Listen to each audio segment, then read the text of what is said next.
right, sit back, strap in, and enjoy the ride. Here we go, another episode of Diverse Talking Heads podcast. I'm your host, Calvin Gibbs, and tonight we will be talking about civic engagement, what it means, how can you be civically involved in things going on the local, state, and even government level. We do have a group of panelists here with us this evening. I'm going to ask them to please say hello. We have Amy. Hi, great to be here. And we have Charles. Calvin, thanks for having me. Thank you, Charles. We have Dan. Hello, good to see everyone again. Welcome, Dan. Good to see you as well. And we also have Mark. Hello, everybody. Great. So let's get right into the meat of this thing, civic involvement. I think for this time of year, as we are ready to go into the holiday season, I think it's a great idea to be more civically involved. It means to promote the quality of life in a community through both political and non-political processes. And it also can include paid and unpaid forms of social activism, environmentalism, and community and national service. So let's get right to it and ask the first question. Why is civic involvement important? And I'll throw this out to anyone that wants to handle it. Why is civic involvement important? I see Mark smiling, so I'm going to ask Mark to take it. All of the people that I know that are working in volunteering for the community here in Kansas City talk about building community. It's where we live. We want to make the place that we live a better place for everybody, and especially for the future and for the young people that are coming up. And that can work its way out in so many different ways. But the basic simplicity of it all is we want to make our community a better place to live. Okay, great answer. And you did mention getting the young people involved, and I definitely want to touch upon that within the course of this podcast. So when we talk about examples of civic duties, what can you give me any examples? What might be a civic duty? Amy? I mean, I found that the list is almost endless. So there's volunteer opportunities locally, which could be cleaning up a local park. You mentioned this is a great time of year. There's probably a lot of more awareness around working at a food shelter, donating to organizations for families that might not be able to provide the way they want for children or relatives or something at this time of year.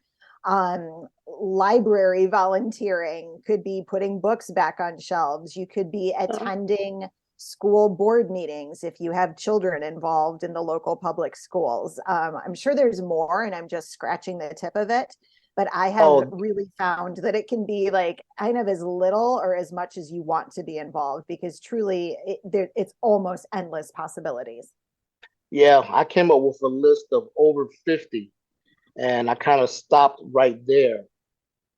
Before the podcast began, I was talking with some of the panelists about the elections last month, and that's another great place to serve. Both at the early voting polls and on election day. There's a whole lot of positions that need to be filled and executed. So that's another very important way.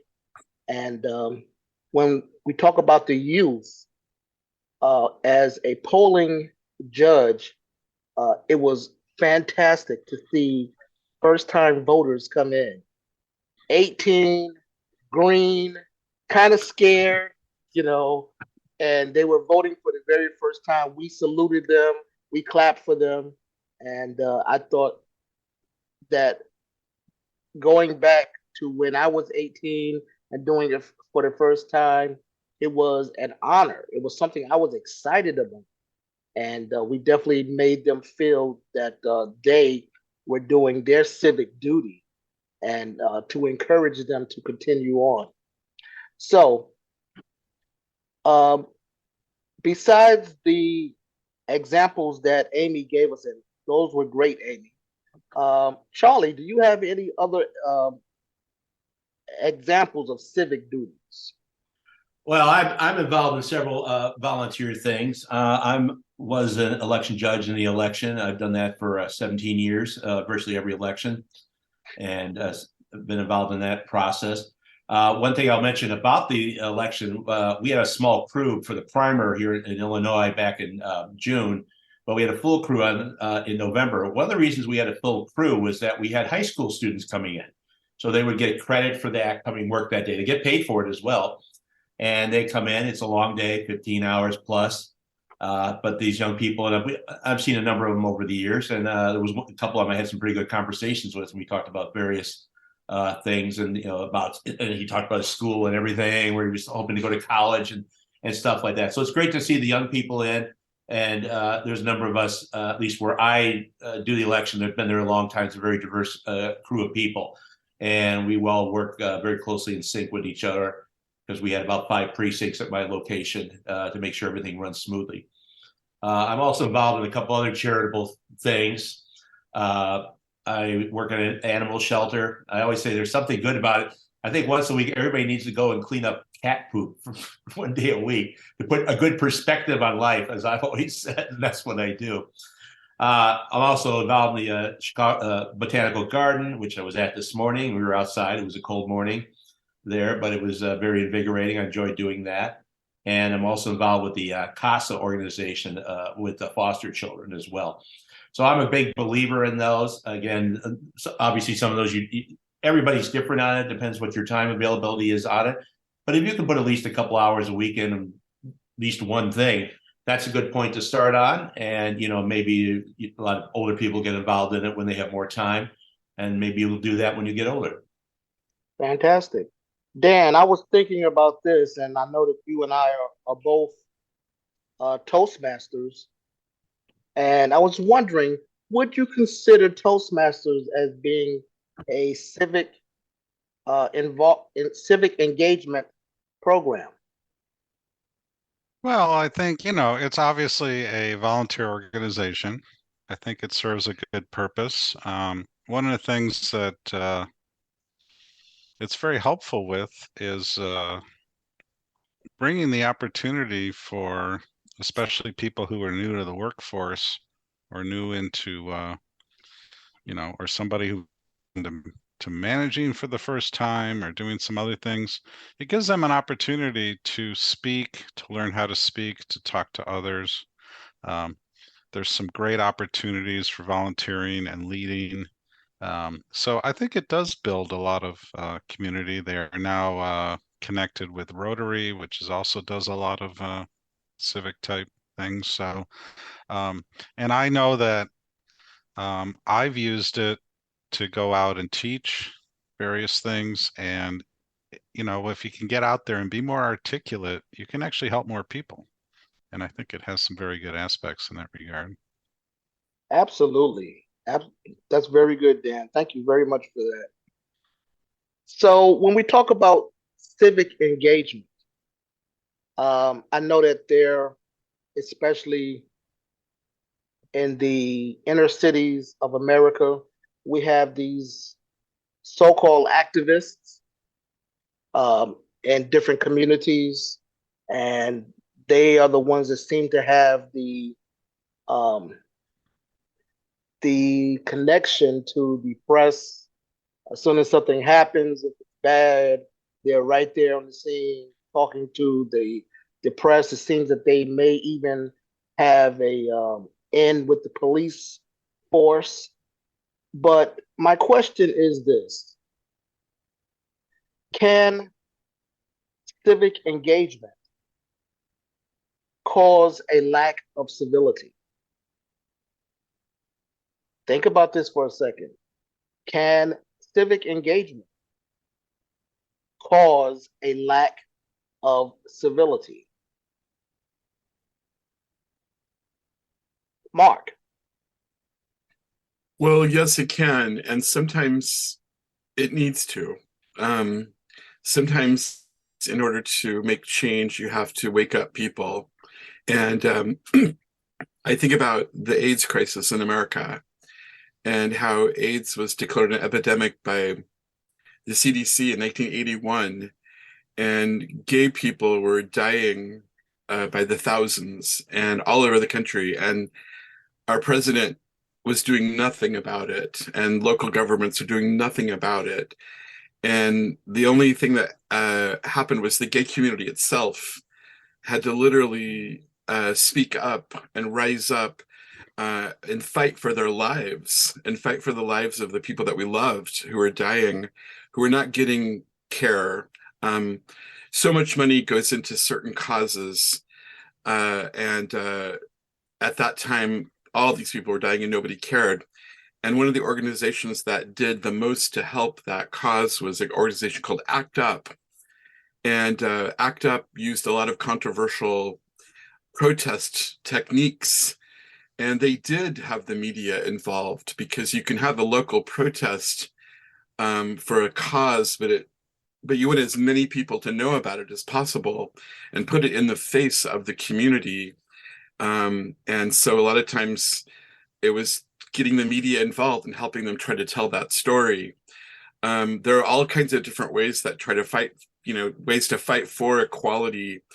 But that was one example I think of where a lot of times people would get offended, especially at protests that happen in churches, in the Catholic Church. In my opinion, they deserve to be protested because of what they were teaching and the hypocrisy of all of it.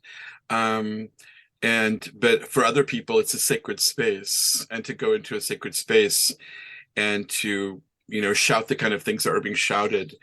But people's lives were at stake. And as a gay person, I know that fighting for equality for our community has always been controversial and always offended some part of our community. But I think it's been necessary to do that. But most of the people that I work with believe in peaceful protesting and being, trying to set an example of communicating an idea to people without lowering ourselves to, like, for example, the Fred Phelps family who protest at funerals of gay people and such. So trying to rise above that and try to rise above the hate to try to tell a story. It's a difficult balancing act, but I do think sometimes we have to have things that might ruffle the feathers of other people. If you're not making somebody offended when you're protesting something, you might not be doing your job right. Okay. Very good answer, Mark. Thank you for that. A lot of times I see these activists show up in front of the cameras, in front of the mic, when something bad has happened. And they are the ones that's announcing about a reward that's being offered for information leading to the capture or the service of someone that did that crime. Is it okay for them to be announcing the reward? Is it coming out of their own funds or pockets? Are they being funded, or are they a spokesperson for the police or for the city in this case? Thoughts on that, Charlie? Well, my first thought, it would come from them. I don't quite understand your question there, to be honest with you. So if anybody else wants to interject on it, maybe I'll comment.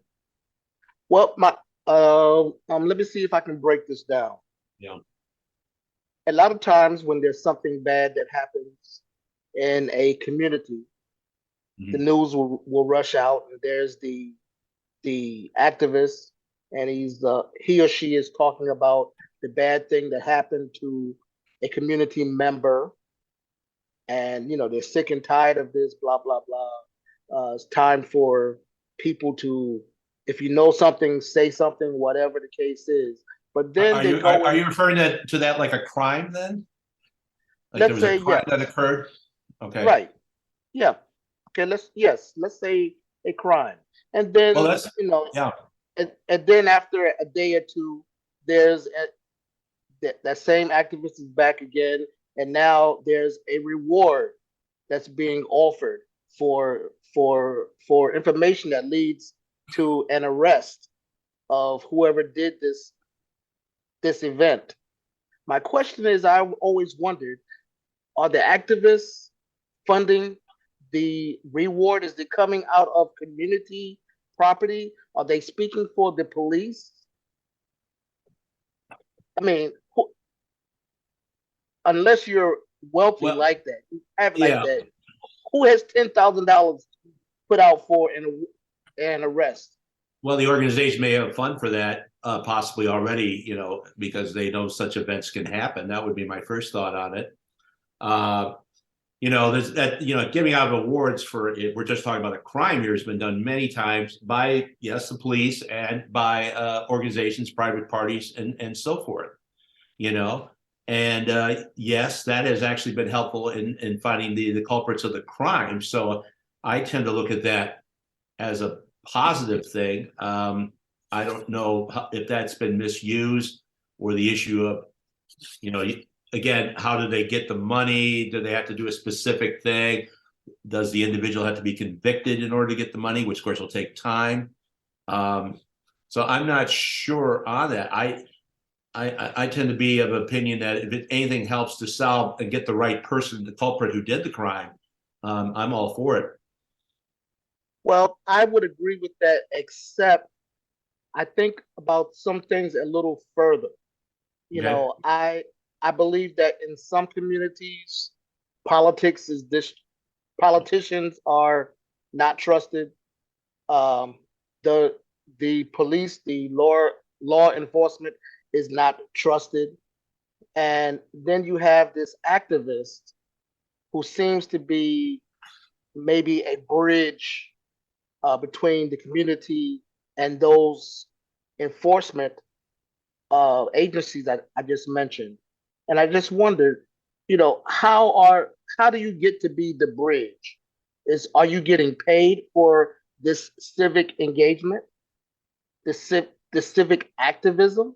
And if you are getting paid, is that the correct? I mean, I don't think it's unfair to say no one should get paid for civic involvement. Okay, I just got paid for being a an election judge. Okay, I don't think it's fair to say nobody should get paid, but it makes me wonder how much is on the up and up. Dan. So I think there's two sides of it. In some regards, having a high profile person come and talk can raise the profile, especially in communities that tend to be ignored. And then on the other side, there are people who are just opportunists and they want to be in the front row, and they jump into all of these situations and push themselves in and talk with, the family a lot of times is in a grief situation or fear or something similar, and sometimes it takes advantage, and I think that does happen. um, and and you see some of the same faces jumping from event to event, and I think they also gain from it. It puts their face out there. But I said the other side of it is, if you're part of a community that's ignored, doesn't see a lot of justice, any of those things, sometimes having a high profile person bubbles it to the surface and you get a little more action. And sometimes you have to rattle the cages of the politicians in charge. So they work on your case before they work on the other guy's case. So I think there's a good piece of it, and I also think there's a bad piece of it. So, in other words, the squeaky wheel gets the oil, right? Hmm. Yeah. Okay. All right. I can deal with that. Such is life. Thank you. Yeah. Thank you for that, Dan. Amy, would you say that participating in civic life is a duty or responsibility? Oh, that is a good question. I'm going to say yes. I do think that it is a responsibility and a duty that everybody in a community should take on. I will, I don't know if the word is soften, but I will say that it sort of took me a while to get there. I'm somebody who has pretty significant social anxiety. So I would choose to kind of live in my house and never come out and never interact with people unless I sort of force myself to. But I am dependent on others, which, ergo, others are in some way also dependent on me, even if I wasn't, married with a family and kids and stuff like that. So I think one of the benefits to there being so many different ways to get involved is that you can find something that you are comfortable with that is still benefiting the community. But I do think that it is something that all of us should do because we should, to go back to what Mark said, we want to make where we live as good of a place as possible for all of us. So yes, I do believe that it's a duty and a responsibility. Okay. I also believe it is a citizen's responsibility. And I was thinking about some of the civic duties or civic responsibilities that we as citizens should be involved in, like going to court, not going to court, but serving on a jury.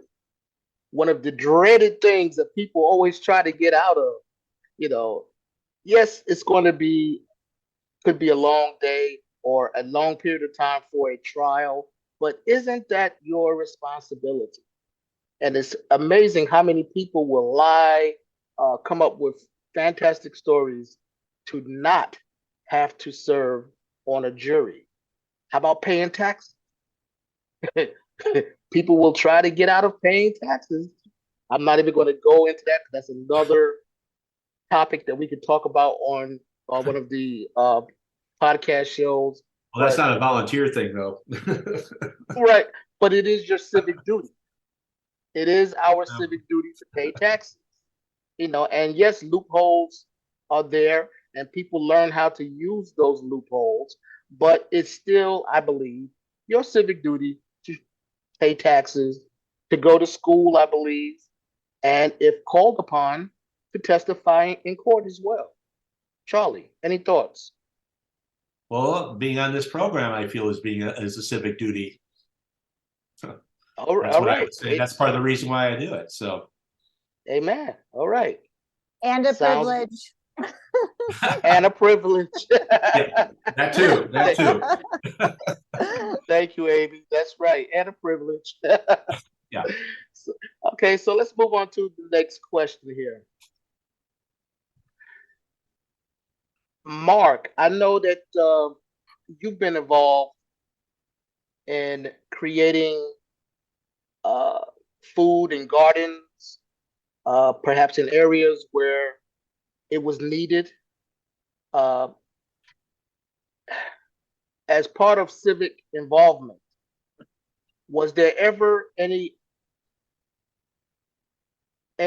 situation, let's say, where you had to work with someone that you didn't like or someone that didn't maybe should not have been? Oh, definitely.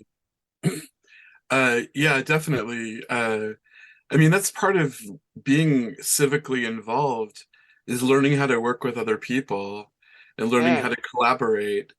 I feel like I have an advantage because I was a theater major in college, and theater's an incredibly collaborative work where you're working with all kinds of people to create the work of theater, and you have to be able to work with other people to do theater. You have to be able to collaborate. It's not a me alone kind of job. It's a job that involves a group of people. under the direction of a leader and of an idea and a play that you're trying to convey. So I feel like my theater training led me to all of the other work in my life. And in my 30s, I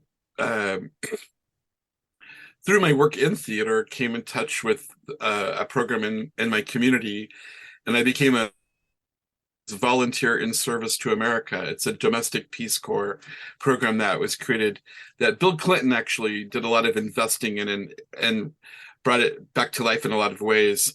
And I worked as a person helping to bring mentors into schools to help with literacy programs and work with first graders. And then that led to the work that I do with community gardens and building. I've built over 16 community gardens in KCK right on the school grounds of schools. And we donate between $8,000 and $10,000 worth of food back to the community every year. And I do about 51 classes a month about gardening from September to May in 7 schools with about 1,200 students. And I'm currently not being funded to do this. I'm actually working for free for the last year and a half because of after COVID, we lost funding. But I just have been doing this program for so long, I can't walk away from it. You know, I've kind of created a monster, but working in the gardens, working with young students, working with the community has inspired me to volunteer for my community radio station. And then working with my community radio station allowed me to have opportunities to work for the LGBT communities and work with an organization called the Midwest Music Foundation, where we raise money to help musicians who don't have health care, who may need someone to help pay their rent because they got injured and can't play guitar that month, or they're in the hospital. And we've that organization's given hundreds of thousands of dollars away in its 12 years. It was funded by a person who had breast cancer, and her friends did a fundraiser for her, and there's no way she could pay her, her hospital bills. And we just realized there's so many artists who don't have insurance. And doing this work has meant more to me than anything in my life. And I feel like if I died tomorrow, I could say that I did it. I went out there and did what I could. I paid it forward. I don't have children of my own, but I do want the world to be a better place for the kids that come after me. And I've seen in my own life what it was like for me as a gay person coming out when I was 19 in 1983, and how much better it is today for young people who are identifying as non-binary or gay or trans. I want to try to help them in our community. There's just so many ways for people to be involved. I almost feel go ahead. I'm sorry. Well, let me ask you this, Mark. How can we foster inclusiveness and civic engagement? And what are the impacts of different methods? To foster inclusiveness, you have to go out of your way to make a change. You can't just say you're going to do it. You can't just depend on anybody else to do it. You have to go out of your way. You have to change the algorithm completely to make sure that you're being inclusive. Whether it's like choosing a playlist for a radio show. For me, I had to create my own formula where everything I was going to play was going to be 50% female voice, 50% male voice, with at least 40 to 50% people of color represented in that list of music. I've nominated about 15 people for our board of directors for our community radio station. I've only ever nominated people of color because I saw that we had too many white people on the board of directors and we weren't representing the very work that we do in KCK with youth. Is a direct action of KU Medical Center, one of our largest hospitals, realizing that their staff did not look like the people that they served in their community. And how are they going to have people of color, Latinos, Black Americans, working as nurses and doctors in hospitals? They're going to have to start with kids in middle school, getting them involved in science and helping create a pathway for them to go to college, to have a career in medicine. And so that's really the beginning of the work with the Garden Project. And our Garden Project comes from that effort. where we've actually helped over 800 kids in the last few years get into college for the first time, first generation college students. So I think it's just a matter of realizing that we're one big family. We're part of a big fabric, a big social fabric, and we're a thread in that. And we all have to take part in that. Okay, great. Thank you for that. I have a term that I came across, and I should say, Mark, thank you for that great work. You know, I know it's, I guess by this point, it's a labor of love for you to have been doing it this long and not receiving any money, any funds, just making it happen.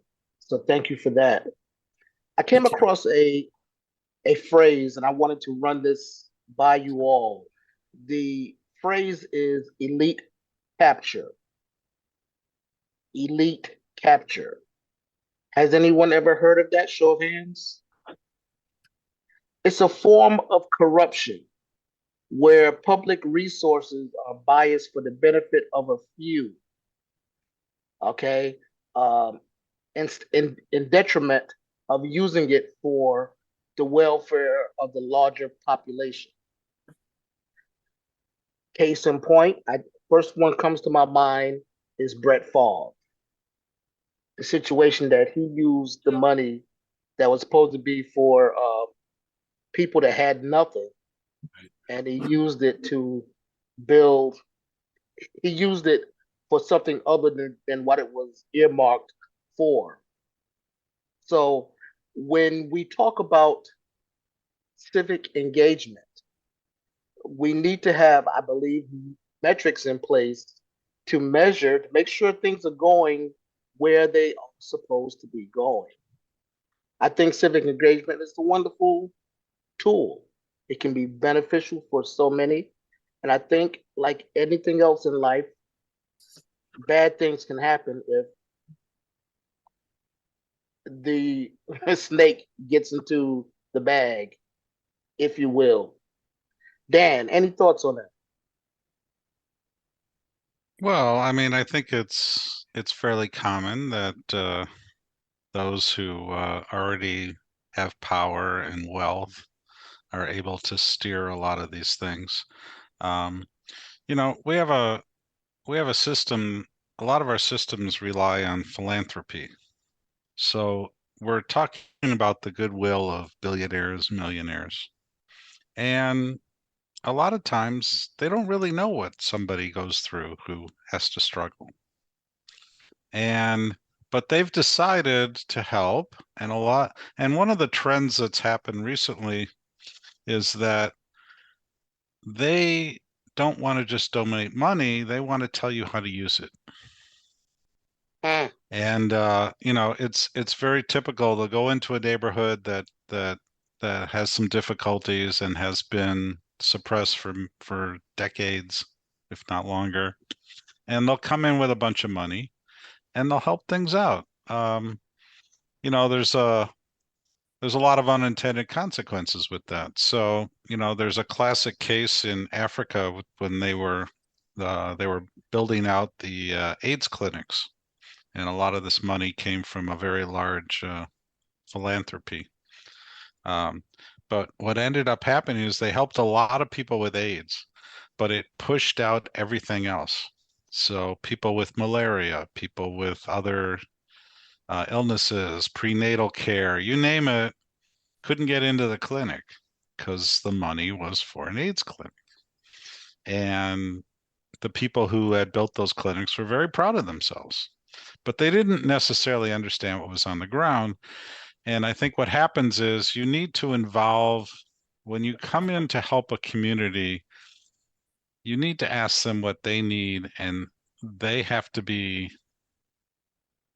very involved with the structure, with the maintenance, with how the money is used.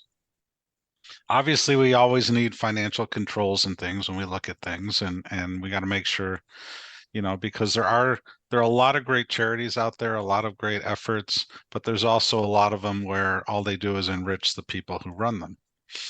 And so those various pieces can really be used the wrong reasons.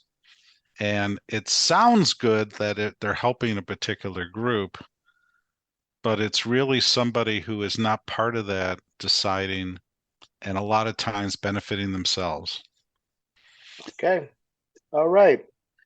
Well, we've spent about 40 minutes talking about shedding light on the question of when, why, and how participation works in civic engagement. And I want to thank our panelists for their opinions, their heartfelt thoughts on how civic engagement uh, works, how it should work, why it works, and when it should work. We're going to take a break. And when we come back, we will move into our next segment of the podcast, which is our round.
Okay, we are back. This is Diverse Talking Heads. I'm your host, Calvin Gibbs. And now we're going to move into our round table discussion, which will be led today by one of the panelists, Mr. Charles. Take the stage. Thank you, Calvin. I'd like to go back to the election here. We talked about it a little bit earlier. In Illinois, where I live, the results of the election were very interesting to me, and I'll explain why. So the results in general in Illinois were on the national level when we had senator and, of course, representative running. On the state level and on the county level, every single election was won by a Democrat, all the way down the line, no exceptions whatsoever. There was even one case on the county clerk, who was the individual I work for. The incumbent clerk, who was a Democrat, got in some trouble while she was in office, some illegal hires. The Democratic Party repudiated her, and she elected to run as a Republican. And she lost to a Democrat, in fact, a guy who was kind of a novice to politics. And it wasn't particularly close. So I found that very striking, because I lived in an area which historically had probably been 50-50 once upon a time in both parties. We also had in Illinois an amendment to legalize unions, which, of course, was started generally by Democrats. And that, too, also passed. So I've never seen a trend like that on that. So I found that very curious. I'm not sure what all that means. I'd be interested in hearing from the panel from this. I'd like to hear from Amy, too, because I know you were a poll watcher in the recent election. So I'd like to hear from you. Actually, I'll just go to you first. So thoughts about the election? This is not just in Illinois, this is in general. So in general, so starting with Illinois, I wasn't aware of that stat. That is actually very, very interesting. I know that you can make all kinds of comments about the Illinois Democratic machine, I'm sure a lot of those are legitimately made comments as well. I was really thrilled with the amount of involvement. It was my first time ever as a poll watcher. It was so much fun. I would love to be an election judge the way you have done it for the next election, because it was just amazing. The involvement was incredible, and everybody said that. We don't typically have lines to vote where I live. And we did, just because of the turnout, not because there was any kind of suppression or anything. It was just such a huge turnout. I think it has been very interesting to look at the results. I think it has been very interesting to see races that were sort of unexpectedly close, or that swung one way or the other unexpectedly. And to wrap up, I'll say I am never listening to a pundit again, because they don't know what the heck they are talking about. They just want views or clicks or subscriptions or whatever. They are just full of, they have no idea. So 538, thumbs down. You stink. You don't know what you're talking about. Exactly. Mark, how was the election out in your neck of the woods? It was good. It was good. I will say that Michael Moore nailed it. He was saying weeks ahead of the election that there was not going to be a red wave, and he was urging people to have faith in the fact that the majority of us want something better, and if we all vote, we can do what we did in the midterms. It was a historic midterm. Historic. What happened in the midterms just hasn't happened in like 90 years. And so the things happened in across state line. I live right on state line, basically. And over in KCK, where I work, we reelected Sharice Davids as our congresswoman, who is a Native American, open, lesbian, former, fighter in martial arts and things like that. Our Governor Kelly was reelected as a governor, as a Democratic governor in the state of Kansas. I think women made a difference in the election. Women rose up and voted in huge numbers. And I think the Roe v. Wade decision of the Supreme Court was a huge factor in the election. I think Donald Trump was a factor in the election. People are rejecting Trumpism to a large scale, and young people are voting. That was one thing I heard from the election, is so many people voted that were younger. We did elect Chris Kobach to be our attorney general in Kansas, and so that was kind of crazy. In Missouri, recreational marijuana passed in a bill that a lot of pot advocates don't like, because it didn't really expunge the jail sentences of people who've put in jail for, the drug wars, which we know are a war on people, especially Black people.